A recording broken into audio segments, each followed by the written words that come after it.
Thank you. Mr. President, I want to start by thanking my colleagues who will be joining me shortly on the floor to voice their support for the NATO alliance. And once again, we find ourselves finding and facing a crisis of President Trump's own creation. For nearly 70 years, NATO has served as a pillar of stability and security for the United States and our democratic allies across Europe. It was there as Europe rebuilt after World War II. It was there to win the Cold War. It was there to defend the United States after September 11th. Yet today, for the first time since World War II, an American president has given our closest allies in Europe reason to question the trustworthiness of the United States and our reliability as a NATO partner. President Trump's slapdash approach to foreign policy, born out of heated campaign rallies instead of thoughtful cabinet meetings, has real implications for our national security. Such reckless behavior by President Trump has weakened the United States on the global stage and created a more dangerous world for our citizens and our troops serving abroad. Today, the president is on his way to Europe, and his intentions are clear. President Trump will use every opportunity that comes his way to admonish our allies, alienate our closest friends, and degrade the post-World War II international order in the hopes of winning favor with the dictator from Moscow. In fact, the president this morning said that his easiest meeting during this trip would probably be with Vladimir Putin. Easy because they share common values. Easy because he wants to be Putin's friend. Easy because Trump would rather deal with an autocrat than negotiate with democratically elected leaders. Let's be clear. Meeting with the thug intent on undermining American democratic values should not be easy, and it should not be chummy.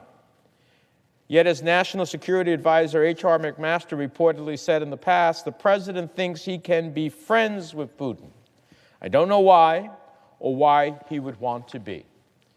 And I agree with those comments of the former National Security Advisor, General McMaster. It makes no sense.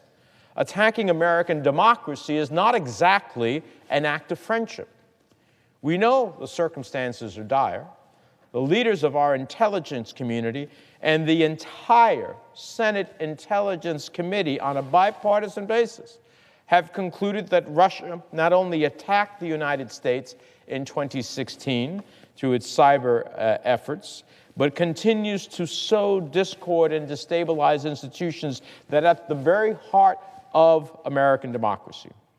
Yet to this day, President Trump continues to take Putin at his word. With his warm embrace of a Russian dictator, many of us find ourselves questioning the president's true loyalties. And it's no surprise that our allies in Europe are questioning the loyalty and commitment of the United States to the post-World War II international order. In the absence of U.S. presidential leadership, I want to make clear to our allies abroad as well as our adversaries in the Kremlin as to where members in the United States Senate stand. We stand for the rule of law and an international order based on liberal democratic values. We stand for security alliances among democracies based on mutual defense against our enemies. We stand against dictators that invade their neighbors with soldiers and cyber attacks. And we stand with our friends through thick and thin. Tomorrow on the Foreign Relations Committee, we expect to make such a declaration explicit with a bipartisan resolution affirming that the U.S. national security is inextricably linked to the security of Europe. We're not schmucks, Mr. President, for leading an alliance that has brought peace and security for decades in the wake of two devastating world wars. The Foreign Relations Committee will reaffirm a commitment to Article 5 of the NATO Charter, which says that an attack on one is an attack on all.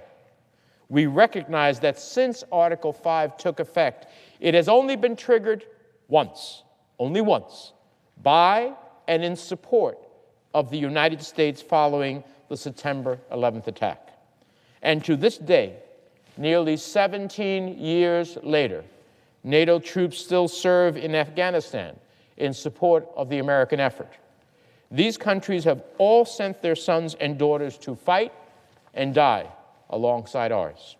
They stand with us, and we with them, against extremism, terrorism, authoritarianism, and proudly in support of democracy, human rights, and the rule of law. Members of the NATO alliance have been steadily increasing their defense spending for the past 4 years in reaction to Putin's invasion of Crimea and the implications for regional security, not Trump's bluster. Our allies understand the threat posed by a dictator who tears away territory from its neighbors. The question is, does President Trump? Is there more work to be done to meet the 2% commitment in countries across the alliance? Of course. But we need to acknowledge the progress that has been made and the trend lines that are headed in the right direction. Let's not jeopardize those trends by insulting the very leaders we need by our side. So this week in Brussels, the President should do something that he's proven completely incapable of thus far. He should thank our allies for their steadfastness, for their resilience, for their commitment to working with us to counter the threat posed by Russia. President Trump should work with our allies to collectively increase sanctions on Moscow. He should work with NATO to build our collective cyber defenses against the onslaught of Russian cyber attacks and disinformation. These are all things he should do, things that a normal American president would do. But based on the tweets and his past actions, I have little hope that he will choose such a path. The president should also work with our allies to continue the fight against ISIS. NATO countries form the core of the global coalition to defeat ISIS. NATO governments host working groups, contribute resources, participate in airstrikes, provide stabilization assistance, and face serious challenges in addressing the plight of foreign fighters. In Iraq, NATO is working to share more responsibility in training the Iraqi security forces. This is exactly how strategic partnerships are supposed to work. We identify challenges, cooperate on solutions, share the burden of funding, troop deployments, assistance in support of a shared objective, in this case, a stable, unified Iraq that can stand up to Iran. In Syria, NATO should be a natural ally in countering Russian and Iranian aggression. Despite regular, irrefutable evidence of war crimes and crimes against humanity committed by Bashar al-Assad, Putin continues to bolster the butcher of Damascus. In fact, Russian forces are directly complicit in targeting civilian and civilian structures in Syria. These are facts that cannot be ignored. Russian forces are actively working with Assad's regime to bomb opposition in southern Syria into submission. These military operations are taking place today inside the very de-escalation zone that President Trump touted last year with Putin in Vietnam. These developments have led to the largest displacement of civilians in southern Syria since the beginning of this war. The president must make clear once and for all that Russia is not a constructive partner on Syria, that it is a willing accomplice and a perpetrator of war crimes. Our friends in Ukraine are fighting for their country on a daily basis, battling Russian troops. As the globe focuses on the World Cup in Russia, at least 17 Ukrainian troops have been killed or injured in their own country by Russian forces. Killed or injured in their own country.